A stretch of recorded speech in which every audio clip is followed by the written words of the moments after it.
وصدق رسوله النبی الکریم مولایا صلی وسلم دائما ابدا علی حبیبک خیر الخلق کلہم هو الحبیب الذی ترجى شفاعته لكل حول من الاحوال مقتحم۔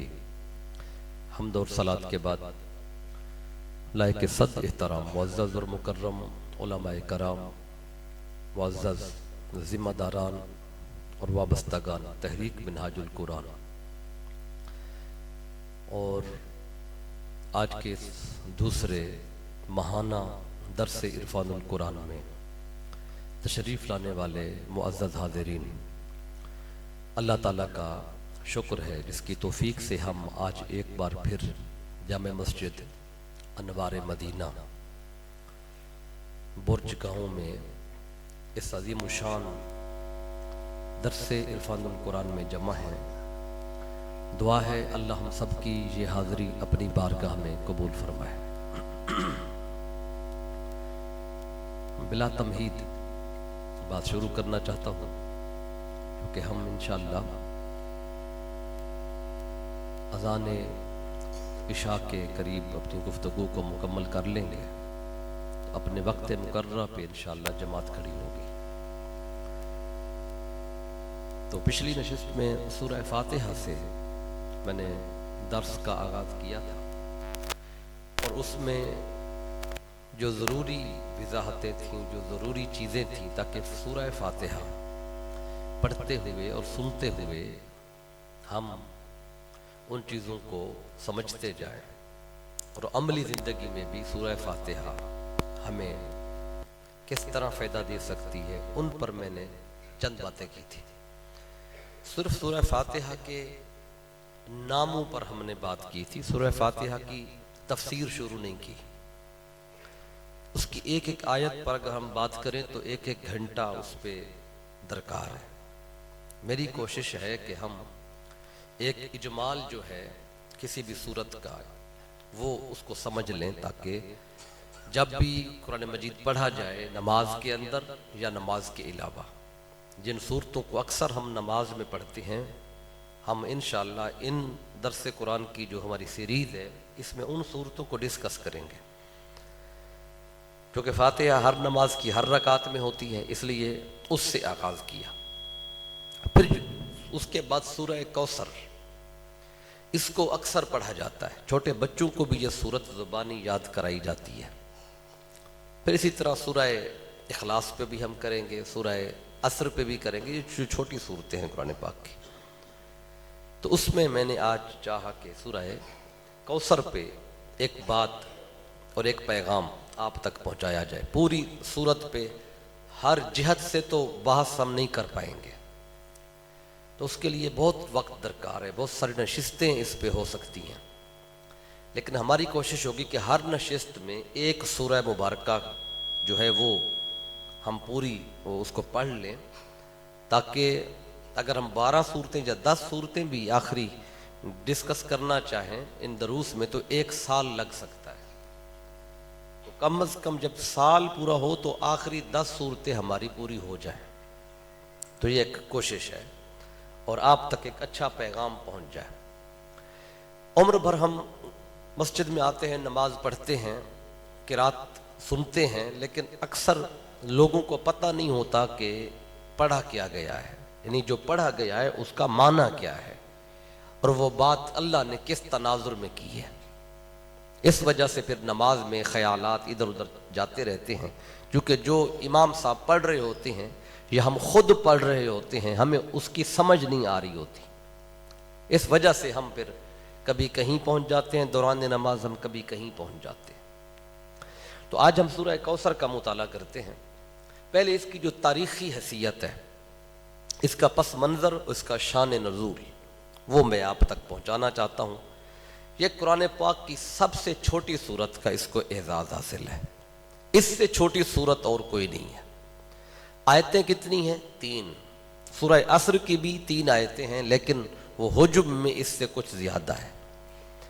یہ آیتیں چھوٹی چھوٹی ہیں، اس کے الفاظ کم ہیں، حروف کم ہیں، لیکن اس سورت کی جو اعجازی شان ہے اس پر اب جب آپ سنیں گے آپ کو پتہ چلے گا کہ یہ سورت کا جو مقام ہے، تو اس نے اس وقت کے جو بڑے بڑے فصحائے عرب تھے، جو بڑے بڑے فصیح اور بلیغ لوگ تھے، جنہیں اپنی شاعری پہ، اپنے بیان پہ، اپنے کلام پہ جن کو ناز تھا، وہ بھی اس صورت کے سامنے بے بس ہو گئے تھے، اس کا جواب نہیں لا سکے تھے۔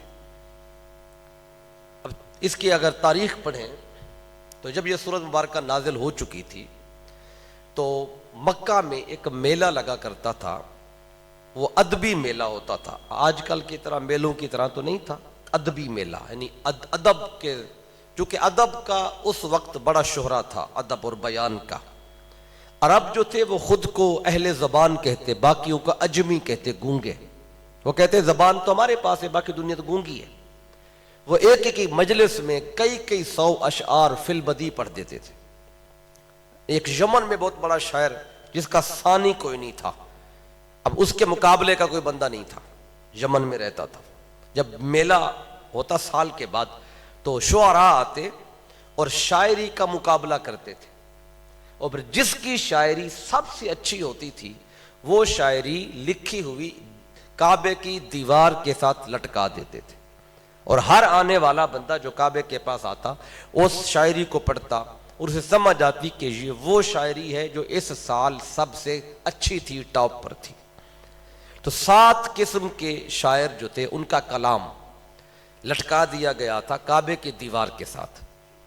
اس کو آج بھی عربی ادب میں 7 معلقات کہا جاتا ہے، یعنی وہ 7 کلام جو کعبے کی دیوار کے ساتھ لٹکائے گئے تھے، معلق تعلق سے لٹکائے گئے۔ تو اس دوران سورہ کوثر آئی، تو میرے آقا صلی اللہ علیہ وسلم پر جب یہ آیت سورت نازل ہوئی، صحابہ کرام نے اس کو سمجھا، پڑھا، تو عرض کیا آقا اس دفعہ اس میلے پر کیوں نہ اس سورہ پاک کو بھی پیش کیا جائے، اس کو بھی اس مقابلے میں رکھا جائے۔ فرمایا ٹھیک ہے۔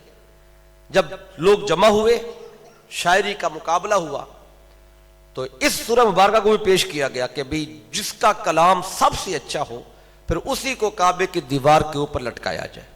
تو اس سال جب شعراء نے سورہ کوثر کو پڑھا، جب اس سورت کو ان کے سامنے پڑھا گیا، انا اعطیناک الکوثر فصل لربک وانحر ان شانئک هو الابتر، جب یہ 3 آیتیں پڑھ کے سنائی گئیں تو شاعر دنگ رہ گئے، انہوں نے کہا اس کلام کے برابر کسی کا کلام نہیں ہے۔ تو انہوں نے کہا پھر یہ کلام اب کعبے کی دیوار کے اوپر اس کو لگائیں، سورہ کوثر لگ گئی۔ اب پورا سال ٹائم تھا کہ اس سے اچھا کلام کوئی لکھ کے لائے۔ شعراء کو ٹاسک مل گیا، مکے کے بڑے بڑے سرداروں نے جو کافر تھے، ان نے کہا یہ تو پھر ہماری ناکامی ہے کہ جو ہمارا دشمن ہے، معاذ اللہ آقا کو دشمن سمجھتے تھے۔ میرے آقا نے جب توحید کی بات کی، انہوں نے تو 360 خدا بنا رکھے تھے، آقا نے فرمایا خدا ایک ہے، دشمن ہو گئے اپنے بھی پرائے بھی۔ انہوں نے کہا یہ تو ان کا کلام سب سے ٹاپ پہ آ گیا ہے، یہ تو ہماری شکست ہے۔ تو انہوں نے بڑے بڑے شعراء سے رابطہ کیا، یمن کا بہت بڑا شاعر تھا، اس سے رابطہ کیا کہ اگلے سال اس کلام سے اچھا کلام تم نے لکھ کے لانا ہے۔ انہوں نے کہا چلو ٹھیک ہے۔ جب اگلے سال پھر آئے، کلام پڑھے گئے، پھر اس کلام کے سامنے اس کا کلام لایا گیا، تو انہوں نے کہا نہیں اس کے برابر کا نہیں ہے، یعنی دوسرے سال بھی اس کا مقابلہ کوئی نہیں کر سکے۔ یہی صورت لٹکی ہوئی ہے کعبے کی دیوار کے، جو شاعر آتا ہے اسی کو آ کے پڑھتا ہے، اسے سمجھ آتی ہے کہ یہ کلام سب سے اوپر ہے۔ اب اگلے سال کا انتظار ہو گیا، اسی طرح پھر جمع ہوئے، ایک اور بڑے شاعر کو کفار نے ہائر کیا، انہوں نے کہا کہ اس کا کوئی حل نکالو نہیں تو ہماری شکست ہے۔ اس نے آ کے جب سورہ کوثر کو پڑھا تو اس نے کہا چلو کاغذ اور قلم لے کے آؤ، ایتنی بکرتاس کہ لے آؤ میرے پاس کاغذ اور قلم۔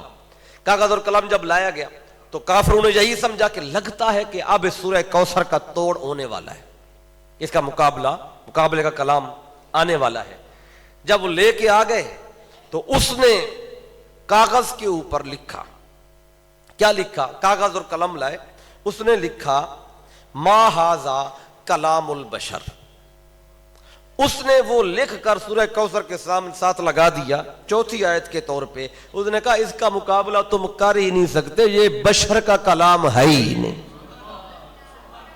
اور میرے آقا بھی یہی فرماتے تھے مجھ پہ رب کی وحی آتی ہے. اور وہ شعراء نے جب تھک گئے کہا یہ بشر کا نہیں ہے. اچھا وہ سورہ کوثر کے سامنے وہ لائن لکھی ہوئی تھی ما ھذا کلام البشر, تو انہوں نے کہا جی یہ شاعر کوئی توڑ نکال رہا ہے, وہ بے بسی کا اظہار کر رہا تھا. اگلے سال ایک اور بڑے شاعر کو ڈھونڈ کے لائے, انہوں نے کہا آؤ بھی یہ لکھی ہوئی ہے سورہ, اس کا کوئی توڑ نکالو. اب اس کو یہ نہیں پتا تھا کہ پچھلے سال جس شاعر نے توڑ نکالنا تھا وہ آگے لکھ کے چلا گیا تھا ما ھذا کلام البشر. اب آیتیں 4 لگ رہی تھیں, انا اعطیناک الکوثر فصلی لربک وانحر ان شانئک ھو الابتر ما ھذا کلام البشر. یعنی ایک ہی وزن پہ آ گیا نا. لگتا تھا جیسے 4 آیتیں جو بندہ یہ ڈھونڈ کے لائے, بڑے بڑے سردار جو تھے مکے کے, انہوں نے کہا یہ اس کا توڑ نکالنا ہے. اس سے نہیں پتا تھا جو آخری حصہ ہے ما ھذا کلام البشر یہ کوئی اور لکھ گیا تھا پچھلے سال. وہ آیا, اس نے غور سے پڑھا, جب اس نے پڑھا اس نے کہا قلم لاؤ. انہوں نے کہا لگتا ہے یہ توڑ نکالنے والا ہے. قلم لے آئے تو جہاں لکھا ہوا تھا نا ما ھذا کلام البشر, اس کے نیچے لائن لگا دی. اس نے کہا ھذا کلام البشر, یہ بشر کا ہے پچھلا نہیں ہے. یعنی یہ جو آخری لکھا ہوا نا یہ بشر کا ہے, جو پچھلے 3 آیتیں ہیں وہ بشر کی نہیں. وہ بھی لاجواب ہو گئے. اب اس کا توڑ کوئی نہیں نکال سکے. تو اب کافر مشرک مرتے تھے, انہوں نے کہا شعراء کو جمع کیا ابھی کچھ کرو. انہوں نے کہا ہمیں 1 سال کا ٹائم دو, اگلے سال کچھ کر کے آئیں گے. چلو ٹھیک ہے بھی جاؤ. اگلے سال پھر آئے. جب آئے تو بڑے بڑے سردار قریب ہو گیا, بتاؤ بھی کیا کیا. کہتے ہیں اس کا توڑ تو نہیں لا سکے لیکن 4 غلطیاں ہمیں قرآن میں ملی ہیں, 4 اعتراض ہمیں قرآن میں ملے ہیں. تو کافروں نے کہا چلو یہ بھی بڑی بات ہے, تم 4 غلطیاں ڈھونڈ آئے ہو اس کلام میں. سورت کا مقابلہ تو نہیں کر سکے لیکن 4 اس کے اندر ہمیں غلطیاں ملی ہیں. انہوں نے کہا چلو وہ 4 غلطیاں ہی لے آؤ. تو 4 غلطیاں کون سی ہیں, تو وہ لکھ کے لائے تھے. میرے آقا صلی اللہ علیہ وسلم کے پاس آ کے, میلہ لگا رش تھا, میرے آقا کے پاس آئے, کہنے لگے کہ سورت کوثر کا مقابلہ تو نہیں ہے لیکن آپ جو کلام بتاتے ہیں اس میں 4 غلطیاں ہیں. آپ نے فرمایا کون سی؟ تو ان شعراء نے کہا یہ ایک آیت ہے قرآن مجید کی, اتتخذونا ھزوا. تو نے کہا یہ جو ھزوا ہے, ھزوا لفظ عرب میں استعمال نہیں ہوتا, یہ ایسا لفظ ہے جو صحیح نہیں ہے, ھزوا. اچھا دوسرا لفظ کون سا ہے؟ ان شعراء نے کہا وہ ہے وَمَكَرُوا مَكْرًا كُبَّارًا. کہتے ہیں کبارا, یہ عجیب لفظ ہے, یہ تو بولا ہی نہیں جاتا عرب میں. تو یہ بھی اس میں غلطی ہے, کبیر ہو اکبر ہو, کبارا کدھر سے آ گیا ہے. اچھا تیسری کون سی ہے جی؟ وہ ایک آیت 2 لفظ اس کے اندر ہے, اس میں ہے ان ھذا لشیء عجاب. کہنے لگے شیء تو لفظ ہوتا ہے, لا شیء کہاں سے آ گیا؟ تو عجیب تو ہوتا ہے, یہ عجاب کہاں سے آ گیا؟ کہنے لگے یہ 4 غلطیاں ہیں, شیء ہونا چاہیے تھا اور عجیب ہونا چاہیے تھا. ادھر عجاب ہے, ادھر لا شیء ہے, ادھر ھزوا بھی آیا ہوا ہے, کبارا بھی آیا ہوا ہے. یہ 4 لفظ جو ہیں یہ صحیح نہیں ہے قرآن میں. اب جب انہوں نے یہ اعتراض کیا, میرے آقا نے فرمایا چلو میرے خیمے میں آ جاؤ تو میں ان 4 اعتراضات کا جواب دیتا ہوں. تو انہوں نے کہا چلیں ٹھیک ہے آتے ہیں, لیکن آقا نے فرمایا ایک شرط ہے کہ جب آؤ میرے خیمے میں تو اس وقت جو میلے میں جو میلہ لگا ہوا ہے ادھر, تو جو سب سے بڑی عمر کا بزرگ ہے تمہارا اس کو لے کے آنا ہے. یعنی کسی کی عمر 90 سال ہو یا 85 سال ہو یا 80 سال ہو, جو سب سے بڑی عمر کا بزرگ یہاں پہ میلے پہ, اس کو لانا ہے, کوئی جوان نہ ہو. انہوں نے کہا چلیں ٹھیک. انہوں نے ایک بزرگ ڈھونڈا جو میلے پہ آیا ہوا تھا, عصا کے ٹیک لگا کے چلتا تھا, بڑے آہستہ آہستہ قدم اٹھاتا, بڑی عمر کا جو تھا ضعیف تھا. اب وہ بیٹھتا تو بیٹھنے میں بھی اس کو ٹائم لگتا, اٹھنے میں بھی اس کو ٹائم لگتا تھا. تو نہیں کہ وہ سہارے لے کے بیٹھتا, سہارے لے کے اٹھتا.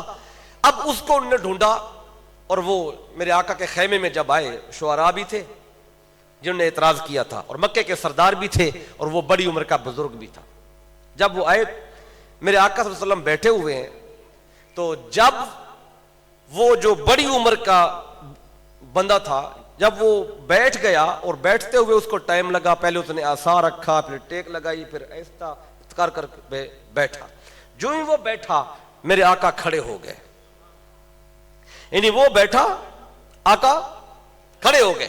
اس نے دیکھا کہ یہ مسلمانوں کے نبی تو کھڑے ہو گئے تو میں بیٹھا ہوں. وہ پھر بڑی مشکل سے وہ اٹھنے کی اس نے کوشش کی, عصا کا ٹیک لگا کے تو بڑی مشکل سے کھڑا ہوا.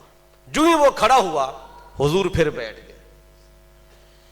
اس نے دیکھا کہ یہ پھر بیٹھ گئے تو وہ پھر بیٹھنے میں بھی اس کو مشکل بیٹھا. جب وہ بیٹھا آقا پھر کھڑے ہو گئے. اچھا پھر وہ تیسری بار بڑی مشکل سے اٹھا. جب اٹھا تو ظاہر ہے 3 دفعہ اٹھے بیٹھے, نوجوان بندہ بھی پریشان ہو جاتا ہے, وہ تو ویسے بزرگ تھا, اسے تکلیف ہوتی تھی اٹھنے بیٹھنے میں. جب اٹھا تو وہ چڑچڑا ہو گیا تھا. اس نے اٹھتے ہی کہا یا محمد صلی اللہ علیہ وسلم اتتخذونی حضوا. اس بزرگ کو نہیں پتا تھا یہ اعتراض 4 کون سے لائے ہیں. وہ تو بڑی عمر کا بزرگ ڈھونڈ کے لائے تھے, انہیں کیا پتا تھا بزرگ کو بھی مجھے کیوں لے کے جا رہے ہیں. اب بزرگ کو نہیں پتا یہ 4 اعتراض کون سے لائے ہیں. اب بزرگ چڑچڑا ہوا, آقا سے کہنے لگا یا محمد صلی اللہ علیہ وسلم اتتخذونی حضوا, میرے ساتھ مذاق کر رہے ہیں آپ. میں بیٹھتا ہوں آپ کھڑے ہو جاتے ہیں, میں کھڑا ہوتا ہوں آپ بیٹھ جاتے ہیں. پھر آگے کہا وَإِنِّي شَيْخٌ کبار, اور میں بڑی عمر کا بزرگ ہوں, شیخ ہوں. کبار, اب کبار بھی آ گیا, اس کے پہلے جملے میں حضوا بھی آ گیا. پھر آگے کہنے لگا وَإِنَّ هَذَا مِنْكَ لَشَيْءٌ عُجَابٌ, اگر کوئی اور یہ مذاق کرتا میرے ساتھ تو بات اور تھی, آپ جیسا بندہ ایسا کرے یہ بڑی عجیب بات ہے.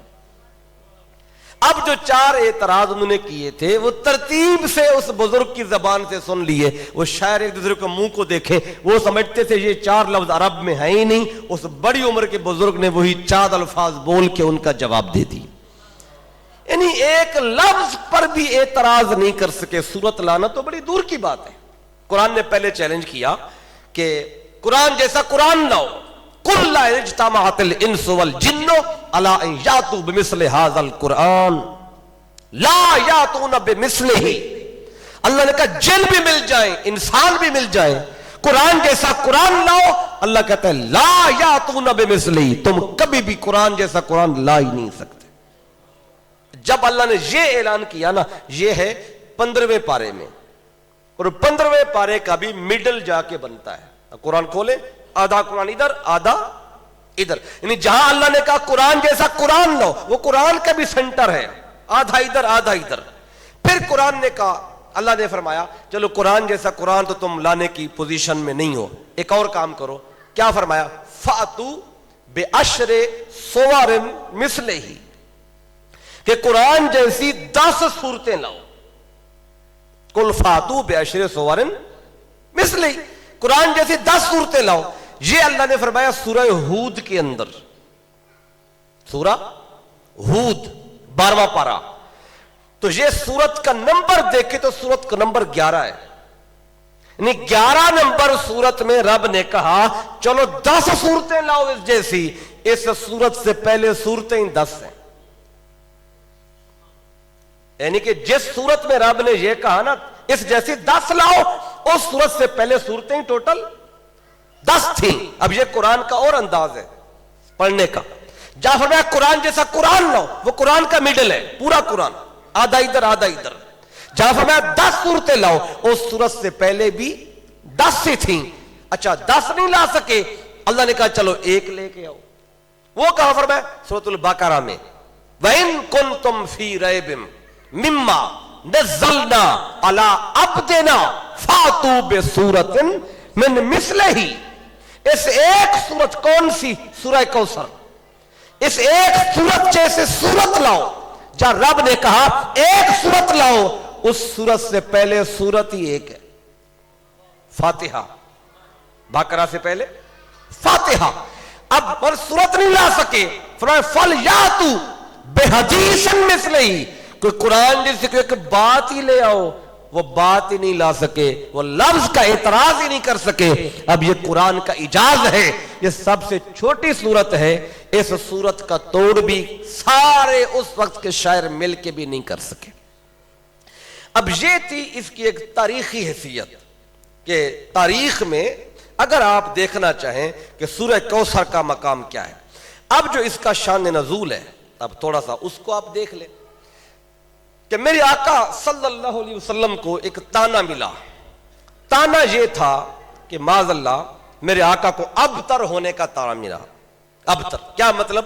کہ معاذ اللہ ان کی جو نسل ہے وہ آگے نہیں بڑھے گی، کسی کا جو بیٹا نہ ہو یا بیٹا فوت ہو جائے، جس کی نرینہ اولاد نہ رہے، اس کو عرب ابتر کہتے تھے۔ میرے آقا صلی اللہ علیہ وسلم کی جو اولاد ہے، میرے آقا کو اللہ نے بیٹے بھی دیے، بیٹیاں بھی دی۔ اب میرے آقا کی 4 بیٹیاں ہیں اور 3 بیٹے، مطلب اللہ نے اولاد دی، لیکن جو نرینہ اولاد تھی وہ جوان نہیں ہوئی۔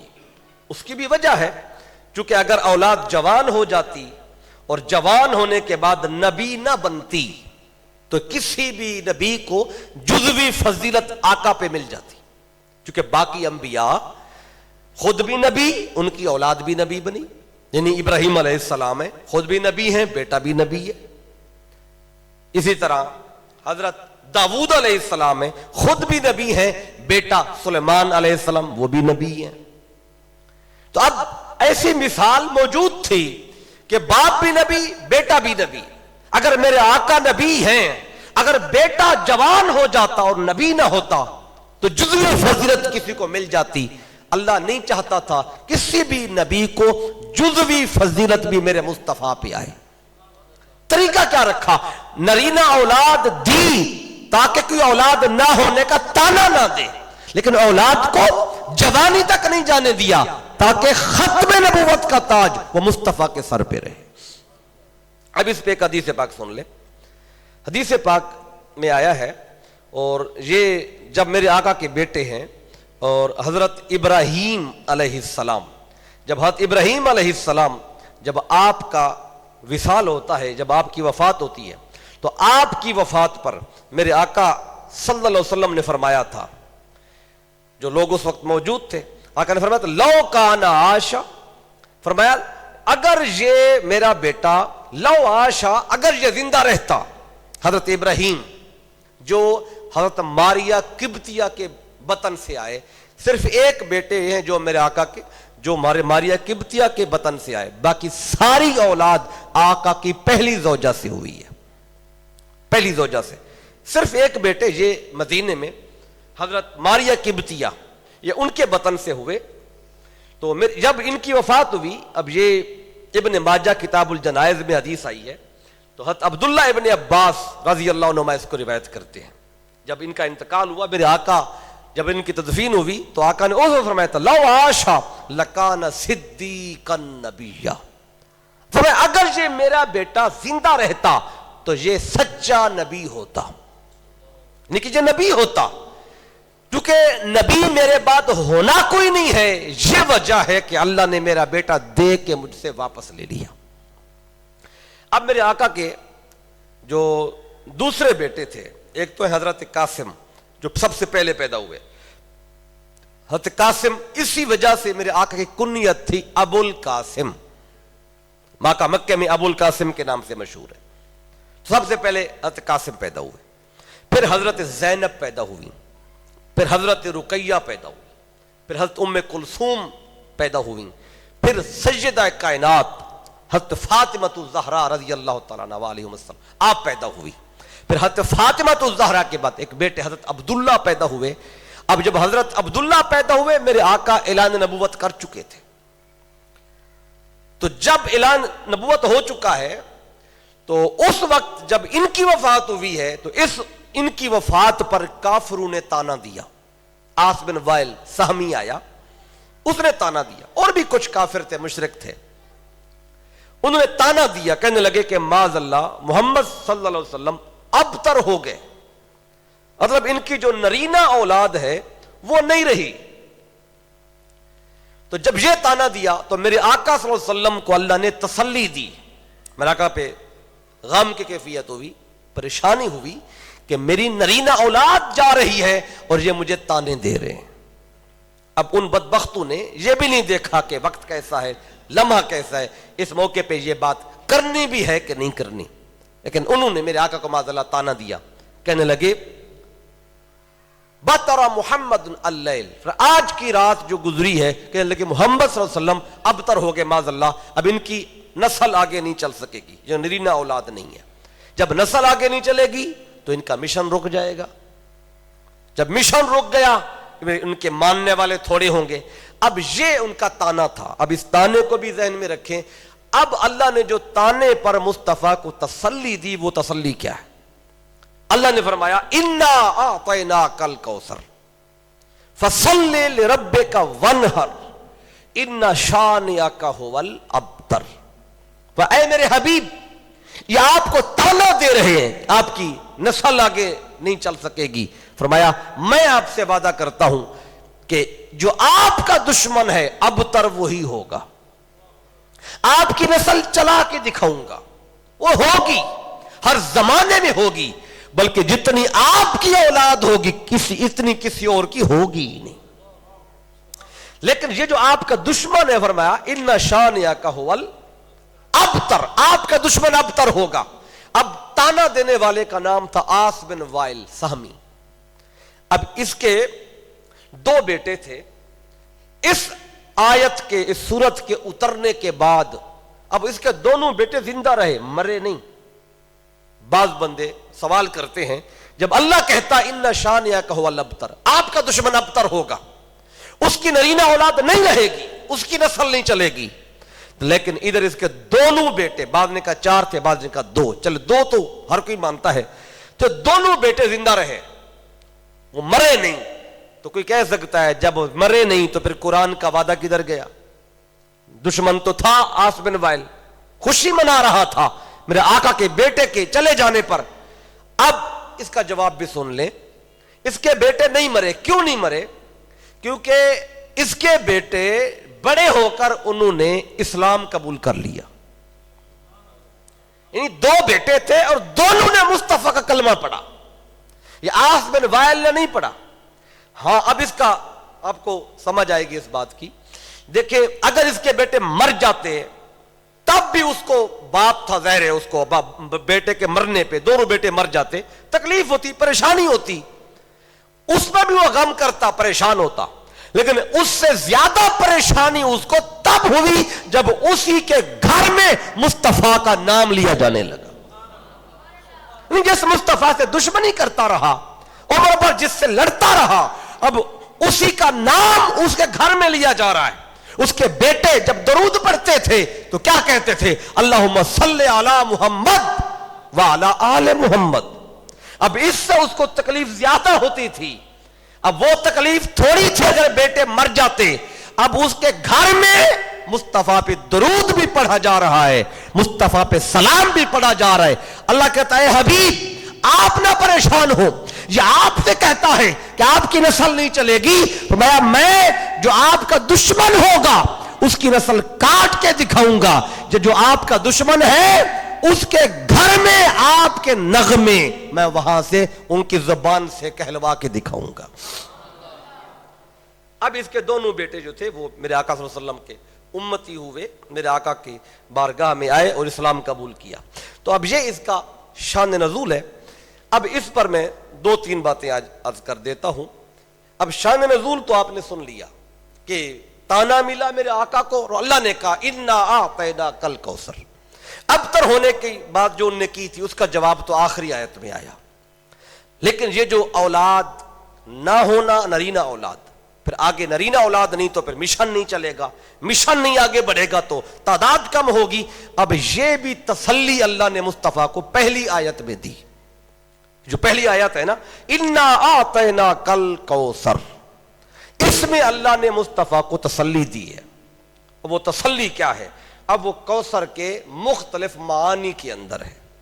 اب اس کے امام رازی نے 12 معنی بیان کیے کوثر کے۔ کوثر کیا ہے؟ 2 معنی بڑے مشہور ہیں جو بخاری مسلم کے متفق علیہ حدیث سے ہے، میں ان کو پہلے بیان کر دیتا ہوں اور باقی جو ہے ان کو میں بعد میں لے لیتا ہوں.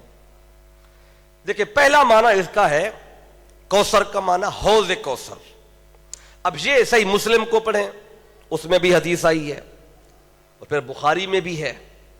حضرت انس بن مالک رضی اللہ تعالیٰ عنہ یہ روایت کرتے ہیں, کہتے ہیں ہم آقا کے پاس بیٹھے ہوئے تھے کہ میرے آقا صلی اللہ علیہ وسلم کو اونگ سی آئی, اور یہ وحی کی ایک کیفیت ہوتی تھی. جب اونگ محسوس ہوتی لگتا تھا, پتہ چل جاتا آقا پہ وحی کا نزول ہو رہا ہے. کہتے ہم بیٹھے تھے, اذ اغفا اغفاءً, آقا پہ جو اونگ کی کیفیت طاری ہوئی.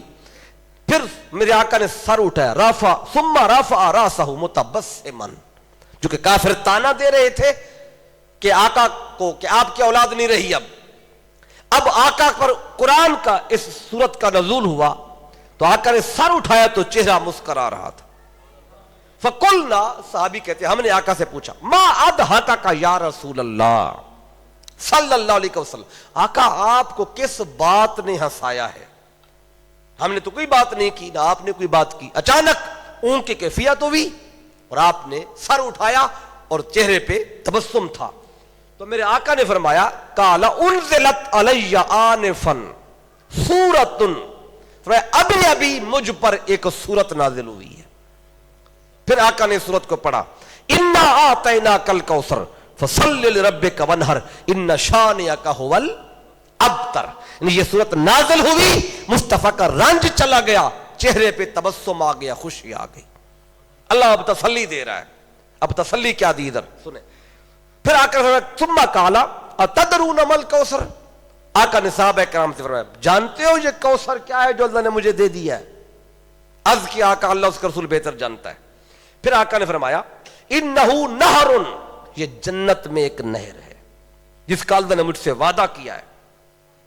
پھر فرمایا, خیر کثیر هو حوض تارد علیہ امتی یوم القیامہ, اس میں بڑی خیر کثیر ہے اور یہ وہ حوض ہے جس پر قیامت کے دن میری امت میرے پاس آئے گی. اب حوض کوثر دیا اللہ نے مصطفیٰ کو, تو میرے آقا یہ بات سنتے ہی چہرے پہ تبسم آیا. اچھا آپ کہیں گے کیوں آیا, حوض کا مل جانے سے خوشی کیسے آ گئی؟ اب جواب بھی ساتھ سنتے جائیں. حوض کوثر کی خوشخبری دی اور آقا کا رنج چلا گیا, چہرے پہ خوشی آ گئی. کیسے آئی؟ وہ تو کہتے تھے اولاد نہیں رہی آپ کی, اب مشن نہیں چلے گا, مشن نہیں چلے گا تو پھر آپ کے ماننے والے تھوڑے ہوں گے, اور چند سالوں کے بعد یہ آپ کا مشن ہمیشہ کے لیے ختم ہو جائے گا, کیونکہ چلانے والا کوئی نہیں ہے پیچھے, جانشین کوئی نہیں ہے. اب اللہ نے فرمایا میں نے آپ کو حوض کوثر دیا, اور آقا کو حوض کوثر کا بتایا تو آقا مسکرا پڑے. کیوں؟ اب اس کا جواب حدیث پاک کے اندر ہے, اور وہ حدیث صحیح مسلم میں ہے. اس میں اللہ تعالیٰ نے ایک بات وہاں ارشاد فرمائی حوض کوثر کے بارے میں. میرے آقا کو اللہ نے فرمایا کہ یہ جو حوض آپ کو دیا ہے, فرمایا جو اس کے برتن ہیں حوض کوثر پہ, پانی جو حوض کا جو جام پینے والے آئیں گے, جو اللہ نے ان کے لیے برتن رکھے ہیں, اللہ نے مصطفیٰ کو ان کی تعداد بتائی کہ کتنے ہیں. یعنی حوض کوثر پہ پینے والوں لائن نہیں لگے گی, برتن ہوں گے وہاں پہ, ہر بندے کے لیے الگ برتن ہوگا. اور کتنا بڑا حوض ہوگا وہ اگلی حدیث پاک میں آپ کو بتاتا ہوں. چھوٹا سا حوض نہیں ہونا. وہ 5 حدیثیں ہیں جس میں میرے آقا نے اس کی وضاحت فرمائی, وہ آگے بتاتا ہوں. ابھی یہاں پہ سن لے. فرمایا اس کے برتن کتنے ہیں, تو فرمایا اس کے جو برتن ہیں لآنیتہ اکثر من عدد النجوم السماء وکواکبہا, تاکہ جتنے آسمان پر ستارے اور سیارے ہیں, حوض کوثر پہ پینے والوں کے لیے جو برتن ہیں ان کی تعداد ستاروں اور سیاروں سے بھی زیادہ ہے. اب جب میرے آقا کو اللہ نے یہ بتایا تو میرے آقا کے دل میں خوشی آئی. کیوں؟ فرمایا کہ جب برتن اتنے ہیں تو اندازہ لگائیں پینے والے کتنے ہوں گے. اس سے پتہ چلا نا.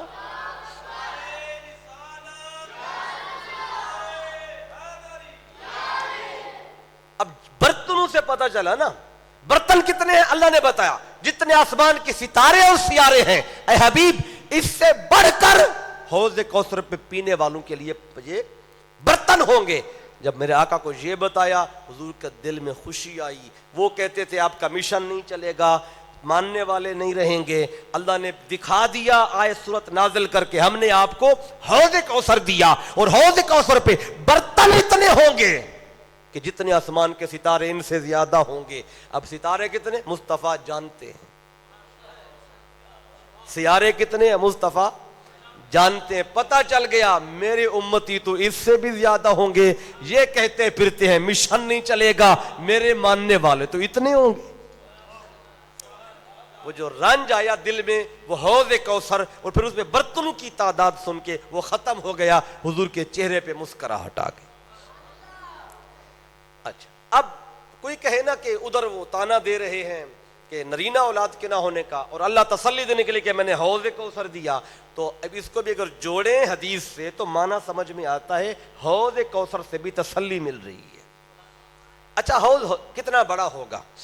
اب اس پر 5 حدیثیں ہیں، تو ان حدیثوں میں میرے آقا صلی اللہ علیہ وسلم نے اس حوض کے بارے میں ساری بات بتائی ہے۔ میں خلاصہ آپ کو بتا دیتا ہوں۔ کہیں میرے آقا نے حوض کی مقدار کچھ بتائی، کہیں کچھ بتائی، کہیں کچھ بتائی، مختلف ہے۔ آپ اگر ایک حدیث پڑھیں اس میں کچھ اور ہوگا، کوئی اور دوسرا آپ کو حدیث دکھائے وہاں پہ کچھ اور ہوگی، تیسرا دکھائے وہاں کچھ اور ہوگی۔ اب یہ مختلف کیوں ہے؟ اس کی وجہ ہے۔ اب وجہ کیا ہے؟ دیکھیں، میرے آقا صلی اللہ علیہ وسلم کے پاس جب ملک شام سے کوئی بندے آئے پوچھنے کہ حوض کوثر کیسا ہوگا، تو میرے آقا نے ان کو انہی علاقوں کے نام بتا دیے جن علاقوں کو وہ جانتے ہیں۔ یعنی کہ آپ کو اگر کسی کی لمبائی چوڑائی کے بارے میں بتانا ہو تو آپ کو پھر انہی شہروں کے نام بندہ بتائے گا جو شہر آپ جانتے جاتے رہتے ہیں۔ میں کہوں جی کہ حوض کوثر اتنا بڑا ہوگا جتنا تونسا شریف سے ڈیرہ غازی خان ہے، آپ کبھی گئے نہیں تونسا، نہ کبھی ڈیرہ غازی خان، نہ آپ کو یہ پتا وہ کتنے کلومیٹر ہے، تونسا کے صوبے میں ہے، ڈیرہ غازی خان۔ میں آپ کو یہ بتاؤں تو پھر یہ تو کم علمی میری ہے، میں وہ 2 نام بتا رہا ہوں جہاں کبھی گئے نہیں ہیں۔ اب پوچھنے والے آئے ملک شام سے حوض کوثر کیسا ہوگا، آقا نے دیکھا شام کے ہیں، اچھا ان کو انہی کے 2 شہر کے بتا دیے، فلاں سے فلاں شہر جو ہے نا، جی آقا جاتے رہتے ہیں، میں اتنا میرا حوض ہوگا۔ یمن والے آئے، آقا یہ شام کبھی نہیں گئے، وہ مدینہ کا بارڈر شام سے مل رہا ہے، مکے کو یمن کا بارڈر مل رہا ہے، تو اب یمن والے آئے تو ان کو میرے آقا نے ادھر کے شہروں کا نام بتا دیا جہاں وہ آتے جاتے تھے، کوئی اور آیا تو ان کے شہروں کا نام۔ اب یہ مختلف کیوں ہے لمبائی چوڑائی حوض کوثر کی؟ یہ اس وجہ سے ہے کہ سوالی جو تھے، سوال کرنے والے، ان کے علاقے جدا جدا تھے۔ اب وہ 5 حدیثیں میں جلدی سے پڑھ کے آپ کو سنا دیتا ہوں، چونکہ یہ کوثر اور حوض کوثر پہ تھوڑی بات آج پوری ہو جائے تاکہ ہم اگلی نشست میں ایک اگلی صورت کا انتخاب کریں۔ اب دیکھیں حدیث پاک ہے، حضرت عبداللہ ابن عمر رضی اللہ عنہما اس کے راوی ہیں۔ وجہ آپ کو میں نے پہلے بتا دی ہے کہ یہ مختلف نام کیوں ہیں، پھر آپ یہ نہ کہ یہ تضاد ہے، تضاد نہیں ہوتا حدیث میں، اگر بندہ حدیث کا مطالعہ کر لے تضاد ختم ہو جاتا ہے۔ اچھا، پھر ایک اور بات ہے صحیح مسلم میں کہ اس کا عرضہ مثل طولہ، یعنی کہ جو حوض کوثر ہے یہ مربع شکل کا ہوگا، جتنا عرض ہے اتنا اس کا طول ہے، یہ 4 اس کے کونے بنیں گے، اور 4 کونے کی پھر کیا ہوگا وہ اس سے اگلی بات آپ کو بتاتا ہوں۔ ابھی تو حوض کوثر کا بتا رہا ہوں، آگے یہ بھی بتاتا ہوں حوض کوثر سے پیے گا کون اور کس کس کو حوض سے ہٹا دیا جائے گا۔ اب وہ اگلی میں جو دوسرا حصہ اس کا ہے میں اس میں آپ کو بتاتا ہوں۔ اب دیکھیں اس میں میرے آقا حضرت عبداللہ ابن عمر روایت کرتے ہیں رضی اللہ عنہما، آقا نے فرمایا امامکم حوض کما بین جربا و ادرھا، یہ 2 نام آقا نے لیے، یہ بخاری کے اندر حدیث آئی ہے۔ فرمایا کہ تمہارے سامنے ہی میرا حوض ہوگا، وہ اتنا بڑا ہے جتنا جربا اور ادرھا یعنی شام کے 2 علاقے کے درمیان کا فاصلہ ہے۔ اب یہ اس سے پتہ چل رہا ہے یہ ان کو آقا بتا رہے ہیں جو ملک شام کے رہنے والے۔ پھر اگلی حدیث وہ بھی بخاری کے اندر ہے، اس کے راوی حضرت حارثہ ہیں رضی اللہ تعالیٰ عنہ، اس میں میرے آقا نے فرمایا کما بین المدینہ و صنعا، فرمایا حوض اتنا بڑا ہے جتنا مدینہ اور صنعا کے درمیان کا فاصلہ ہے۔ اب یہ یقیناً آقا نے صنعا اور مدینہ والوں کو بتایا کہ حوض اتنا بڑا ہوگا جتنا اس کا فاصلہ ہے۔ پھر تیسری حدیث پاک ہے اس میں میرے آقا نے فرمایا، حضرت ثوبان اس کو روایت کرتے ہیں، ان حوضی ما بین عدن الی عمان، کہ میرا حوض عدن اور عمان کے درمیان جتنا ہے۔ اب یقیناً میرے آقا نے یہ عمان کے علاقے والوں کو بتایا۔ چوتھی حدیث پاک، اس میں آقا نے فرمایا ان لی حوضن ما بین الکعبۃ و بیت المقدس، کہ جو میرا حوض ہے وہ اتنا بڑا ہے، فاصلہ کیا ہے، کعبہ اور بیت المقدس کے درمیان جتنا فاصلہ ہے اتنا میرا حوض ہے۔ یقیناً جی آقا نے مکے والوں کو بتایا، اور پھر ادھر جو بیت المقدس والے تھے ان کو بتایا، جو یہاں آتے جاتے رہتے تھے۔ اب اس پہ آخر حدیث پاک جو بخاری کے اندر ہے وہ بھی میرے آقا فرماتے ہیں، عبداللہ بن عمر اس کے راوی ہیں، حوضی مسیرۃ شہر، اب یہ عام بندے کے سمجھنے کے لیے ہے کہ میرا حوض 1 مہینے کی مسافت کے برابر ہے، کہ بندہ 1 مہینہ چلتا جائے چلتا جائے چلتا جائے، آرام نہ کرے، دن کو بھی چلے رات کو بھی چلے، تو 1 مہینہ جب تک چلتا جائے گا صحت مند بندہ، تو صحت مند سواری ہو تو جتنا فاصلہ وہ ہوگا اتنا میرا حوض ہے۔ اب یہ 5 حدیثیں تھی اس پہ۔ اب آ جاتے ہیں اس بات کی طرف کہ حوض کوثر سے کون پیئیں گے اور کون نہیں پیئیں گے، یہ جام کوثر ملنا کس کو ہے۔ اب اس کو بس 5-7 منٹ اس پہ میں چند باتیں عرض کر دیتا ہوں۔ اب میرے آقا نے فرمایا سب سے پہلے میرے پاس حوض پہ کون آئے گا۔ اب یہ حدیث پاک سنیں، آقا نے فرمایا اول من یرد علی الحوض اہل بیتی، کیونکہ سب سے پہلے میرے پاس میرے حوض پر میری اہل بیت آئے گی، اہل بیت میرے ساتھ ہوگی۔ پھر فرمایا ومن احبنی من امتی، اور پھر ان کے بعد میرے حوض پہ وہ آئیں گے جو میری امت میں مجھ سے پیار کرتے ہوں گے سب سے زیادہ۔ اب یہ آج میرے حوض پہ آئیں گے۔ اچھا ایک اور تفسیر میں آیا ہے، اور امام قرطبی الجامع لاحکام القرآن میں لیا، اب یہ تو ہوئے جو پہلے آئیں گے، اب کون کون حوض سے نہیں پی پائے گا، جام کوثر سے جو محروم ہوں گے۔ اب 2 حدیثیں اس پہ پہلے سن لیں۔ تو پہلی حدیث پاک جو معجم الاوسط میں آئی ہے، حضرت مولا حسن مجتبی علیہ السلام اس کو روایت کرتے ہیں۔ میرے آقا نے فرمایا، مولا حسن روایت کرتے ہیں، لا یبغضنا ولا یحسدنا احد الا زید عن الحوض یوم القیامت بسیات من نار۔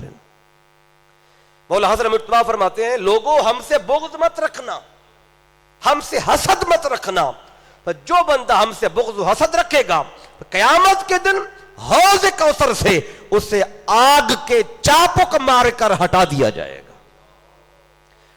تو اب حوض کوثر سے وہ محروم ہو جائیں گے جو اہل بیت سے بغض اور حسد رکھنے والے، اور ان کو کیسے ہٹائیں گے؟ فرشتے کھڑے ہوں گے، ان کے ہاتھ میں آگ کے چابک ہوں گے، چونکہ فرشتے نور کے بنے ہوئے ہیں اور ان پہ آگ اثر نہیں کرتی، تو آگ کے چابک انہی کے ہاتھ میں ہوں گے، جن کو ماریں گے ان پہ اثر کرے گی، مارنے والوں پہ اثر نہیں کرے گی، فرشتوں کے ہاتھ میں آگ کے چابک ہوں گے۔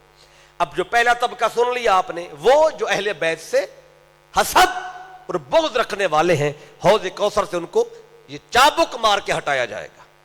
اب پھر امام قرطبی الجامع لاحکام القرآن میں ایک روایت لائے، آپ کہتے ہیں چونکہ حوض کوثر کے 4 کونے ہیں، اور کہتے ہیں میرے آقا کے 4 خلفاء چاروں کونوں پہ موجود ہوں گے۔ ایک کونے پہ صدیق اکبر کھڑے ہوں گے، ایک پہ عمر بن خطاب ہوں گے، ایک پہ عثمان غنی ہوں گے، ایک پہ مولا علی شیر خدا ہوں گے رضی اللہ تعالی عنہ مجمعین۔ فرمایا جو ان چاروں میں سے کسی سے بھی بغض رکھتا ہوگا اسے حوض کوثر کا جام نصیب نہیں ہوگا۔ یعنی صدیق اکبر کی طرف اگر آئیں گے نا، آپ دیکھیں گے کیا کہ مجھ سے تو محبت کرتے ہیں یا علی شیر خدا سے جلتے تھے، آپ اس کو ہٹا دیں گے، اور جائیں گے مولا علی والی سائیڈ پہ، آپ ان کے پاس جو لوگ پہنچیں گے، اب جس کے دل میں صدیق اکبر کا بغض ہوگا مولا علی اسے دفع کر دیں گے، نکل جاؤ، مجھ سے تو محبت تھی، ان سے کیوں بغض تھا؟ تو چاروں میں سے کسی کا بغض ہوا وہ جام کوثر سے محروم ہو جائے گا، اور کوئی ان کو قریب نہیں آنے دیں گے۔ تو اب یہ دوسرا طبقہ ہے۔ ایک تیسرا طبقہ جو حوض کوثر سے جب محروم ہوگا اب وہ لوگ ہوں گے ان کے بارے میں آقا صلی اللہ علیہ وسلم نے فرمایا، حضرت کعب بن عجرہ رضی اللہ تعالیٰ عنہ اس کو روایت کرتے ہیں، ان کو میرے آقا نے فرمایا تھا، میں کہ اے کعب بن عجرہ اعوذک باللہ یا کعب بن عجرہ من امراء یکونون من بعدی، اے کعب بن عجرہ میں تجھے اللہ کی پناہ میں دیتا ہوں ان امراء سے جو میرے بعد آئیں گے. آقا نے اپنے بعد کے امراء کی بات کی، وہ آئیں گے. پھر فرمایا فمن غشی ابوابہم فصدقہم فی کاذبہم، جو ان امراء کے دروازوں پہ گیا، آقا فرما رہے اور ان کے جھوٹ کی تصدیق کی، وَآنَهُمْ عَلَى ظُلْمِهِمْ، اور ان امراء کے ظلم میں ان کی مدد کی، تو آقا فرماتے ہیں فَلَيْسَ مِنِّي وَلَسْتُ مِنْهُ، کہ نہ وہ مجھ سے ہیں نہ میں ان سے ہوں، پر وہ میری امتی ہی نہیں ہوں گے. جو ان امراء کے دروازوں پہ جائیں گے، ان کے جھوٹ کو سچ کہیں گے اور پھر ان کے ظلم میں ان کی مدد بھی کریں گے. خود ظالموں کے بادشاہ یہ ان کی مدد کرنے والے ہوں گے، کہ نہ وہ مجھ سے ہوں گے نہ میں ان سے ہوں گا. وَلَا يَرِدُ عَلَيَّ الْحَوْض، کہ حوض کوثر پر بھی وہ میرے قریب نہیں آئیں گے، ان کو حوض کوثر سے بھی ہٹا دیا جائے گا.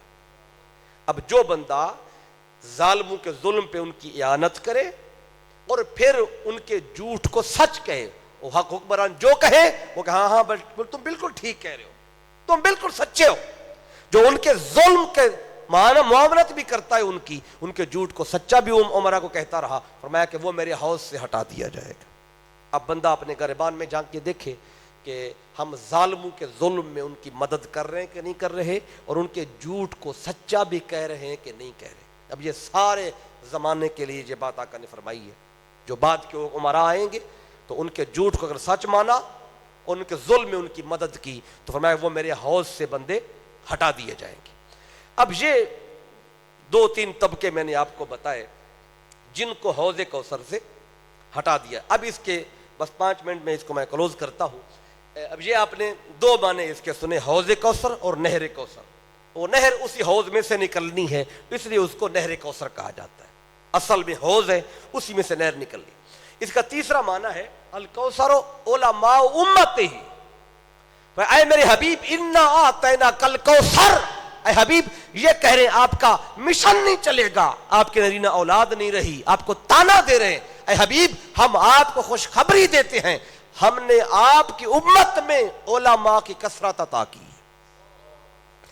یعنی جتنے علماء آپ کی امت میں ہوں گے اللہ بتا رہا ہے اے حبیب وہ کسی اور کی امت میں نہیں ہوں گے.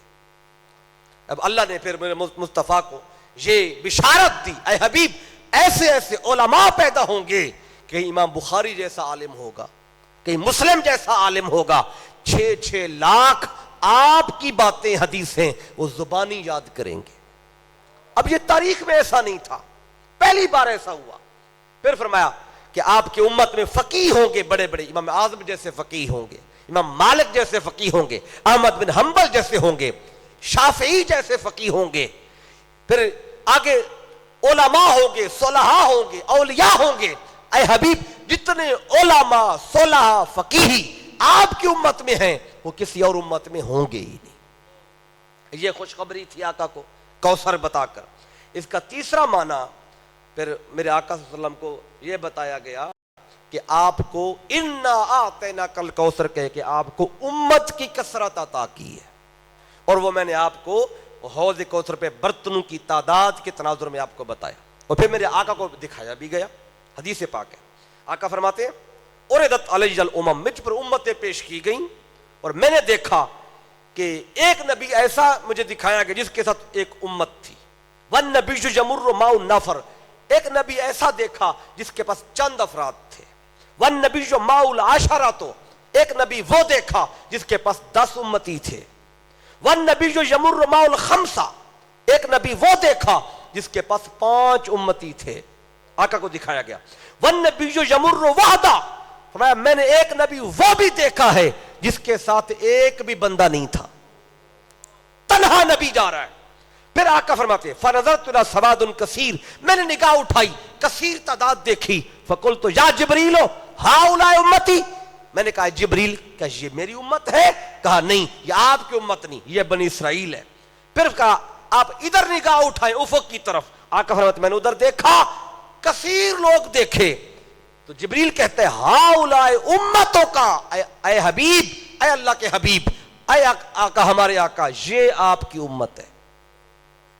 اور فرمایا اس کے جو اگلے 70,000 لوگ ہیں وہ بغیر حساب کتاب کی جنت میں جائیں. اور پھر میرے آقا کو یہ دکھایا گیا، فرمایا اہل الجنت یشرون ومیۃ صف. آقا فرماتے اہل جنت کی 120 صفیں ہوں گی، 120. سمالون منہا من ہذہ الامت و40 من سائر الامم. تو آقا نے فرمایا ان 120 جنتیوں میں سے 80 صفیں میری امت کی ہوں گی، باقی 40 کل جتنے بھی نبی ہیں ان کی امتوں کی ہوں گی. اب جب آقا کو یہ دکھا دیا گیا ہو پھر کافر تانا دیں کہ آپ کا مشن نہیں چلے گا، تو اللہ نے تسلی دیا، اے حبیب آپ کی امتی تو سب سے زیادہ ہوں گے. امت کی کثرت عطا فرمائی، بر ہر نعمت کی کثرت عطا فرمائی. اب اس کا بس ترجمہ آج کے اگلی 2 آیتوں کا بات ختم کرتا ہوں. فرمایا انا اعطیناک الکوثر، اے حبیب ہم نے آپ کو عطاؤں کی کثرت عطا کی، اپنی عطاؤں کی کثرت، اور پھر کثرت کی انتہا دی. کوثر انتہا کو کہتے ہیں. اپنی عطاؤں کی کثرت دی اور کثرت کی انتہا دی، اور اس انتہا کی ملکیت دی. ملکیت کہاں سے؟ آتینا سے نکلا ہے. عطیہ ایک ہوتا ہے عطا الف تے کے ساتھ 2 نقطوں والی تے، اس کا مطلب ہوتا ہے دینا، اور عطا عین تو اس کا مطلب بھی دینا ہوتا ہے، لیکن دینے دینے میں فرق ہے. جو الف تے کے ساتھ ہے اس کا مطلب وہ دینا ہوتا ہے، دے کے بندہ واپس بھی لے سکتا ہے، لیکن جو عطیہ کر دی جائے وہ شے واپس نہیں لی جاتی، وہ ملکیت میں دی جاتی ہے. جیسے اللہ نے قرآن مجید کے بارے میں فرمایا وَلَقَدْ آتَيْنَاكَ سَبْعًا مِنَ الْمَثَانِي وَالْقُرْآنَ الْعَظِيمِ. اے حبیب ہم نے آپ کو 7 آیتیں جو بار بار پڑھی جانے والی ہیں وہ دی ہیں، اور قرآن دیا ہے. جب قرآن دیا تو آتینا تے نقطوں والوں کے ساتھ، کیونکہ قرآن اللہ نے فقط دیا ہے، ملکیت نہیں ہے. آقا قرآن میں رد و بدل نہیں کر سکتے. جو اللہ نے دیا اے حبیب آپ امت کو دے دیں. لیکن جب اللہ نے کوثر دیا، رب نے یہ نہیں کہا ہم نے دیا ہے، رب نے کہا ہم نے عطیہ کیا، آپ کی ملکیت میں دے دیا. اب معنی سمجھے اس کا. اللہ کہتا ہے اے حبیب ہم نے آپ کو عطاؤں کی کثرت دی، کثرت کی انتہا دی، اور اس انتہا کی ملکیت دی. اے حبیب جب آپ کو ملکیت بھی دے دی، عطاؤں کی انتہا بھی دے دی، سارا کچھ دے دیا، فصل لربک وانحر، اب آپ اس شکرانے میں نماز پڑھیے اور قربانی بھی کیجیے. اب اس شکرانے میں جس پر انعام جتنا زیادہ ہو وہ اتنا جھکا ہوا ہوتا ہے. فصل لربک وانحر، آپ شکرانے میں نماز پڑھیے اور قربانی دیجیے. رہ گیا آپ کا دشمن، اللہ کہتا ہے ان شانئک ھو الابتر، اس کو ہم بے نام و بے نشان کریں گے. اب دنیا نے دیکھا کہ اہل بیت ان کو ختم کرنے کی کوشش کی گئی کربلا میں. تنہا کربلا کے واقعے کے بعد امام زین العابدین آئے، اور 10 محرم سے پہلے امام مولا حسین علیہ السلام نے حسن مصنع کو واپس بھیجا تھا. ان کی بھی طبیعت خراب ہو گئی تھی، تو حسنی اولاد حسن مصنع سے چلی ہے، حسینی اولاد امام زین العابدین سے چلی ہے. جو کہتے ہیں نا کربلا سے صرف امام زین العابدین پلٹے تھے اکیلے، نہیں، حسن مصنع بھی آئے تھے، وہ 10 محرم سے پہلے ہی چلے گئے تھے. اور امام زین العابدین کربلا سے کوفہ اور دمشق وہاں سے واپس آئے تھے. اب حسنی حسینی دونوں اولادیں رب نے چلائیں، اور اس وقت یزید کے 15 بیٹے تھے جب ادھر امام زین العابدین تنہا بچے. تو جس کے 15 بیٹے تھے اس کا ایک بھی پوتا نہیں ہونے دیا اللہ نے، اور جن کا ایک واپس گیا آج دنیا میں حسینی اولاد ہے اور دنیا میں حسنی اولاد ہے. تو اللہ نے یہ دنیا کو دکھایا ہے اور اپنا وعدہ پورا کیا ہے، ان شانئک ھو الابتر، آپ کا دشمن بے نام ہوگا، لیکن جو آپ کی اولاد ہے اے حبیب وہ ہم دنیا میں پھیلا کے دکھائیں گے. تو یہ آج کا ایک میسج تھا، ایک درس تھا سورہ کوثر کے تناظر میں. تو اس پیغام کو آپ نے آگے بھی پہنچانا ہے، جو لوگ آج یہاں پہ نہیں ہیں، تاکہ ان تک بھی یہ پیغام پہنچے. تو میری کوشش ہوگی کہ ہر نشست میں ہم ایک سورت کو اسٹڈی کر لیں تو جب بھی آپ نماز میں یا نماز کے علاوہ اس صورت کو پڑھیں تاکہ آپ اس صورت کے ارد گرد رہیں، تاکہ توجہ نماز کے اندر رہے۔ یہ مقصد ہے ان دروس قرآن میں ان صورتوں کو بیان کرنے کا۔ تو جو کچھ میں نے آپ کو بتایا ہے، میں ہمیشہ کہتا ہوں، آج بھی کہہ رہا ہوں، اگر میری کوئی بات کسی بھائی کو اچھی لگی ہو یا میرے منہ سے کوئی بھی خیر کی بات نکلی ہو، میرا اس میں کوئی کمال نہیں تھا، یہ سارا کمال، یہ ساری عطا میرے قائد، میرے استاد، میرے شیخ الاسلام ڈاکٹر محمد طاہر القادری مدظ اللہ العلی، یہ آپ کے قدموں میں بیٹھنے کی خیرات ہے۔ اگر کوئی بات اچھی لگی ہو تو یہ ان کی طرف سے تھی، ان کو ضرور دعا دیجئے گا۔ میری کوئی بھی بات کسی بھائی کو اگر اچھی نہ لگی ہو، وہ نقص میرا ہوگا کہ باتیں تو اچھی تھی، ہو سکتا ہے میرا بتانے کا انداز اچھا نہ ہو۔ میں تمام دوستوں کو، تحریک منہج القرآن کے تمام رفقا کو اور مسجد کی انتظامیہ کو، محترم علامہ قاری محمد وقاص باروی صاحب کو، قاری غلام معز الدین صاحب کو، آپ کے ساتھ آپ کی پوری ٹیم کو مبارکباد دیتا ہوں کہ آج کے اس پرفتن دور کے اندر آپ نے اتنے حسین پروگرام کا انتظام کیا اور قرآن فہمی کے لیے یہ موقع عنایت کیا۔ اللہ کی بارگاہ میں دعا ہے جو بیان کیا اور آپ نے سنا، اللہ ہمیں اس پر صحیح معنوں میں ایمان لانے اور اس پہ عمل کرنے کی توفیق عطا فرمائے۔ وما علیہ الا البلاغ۔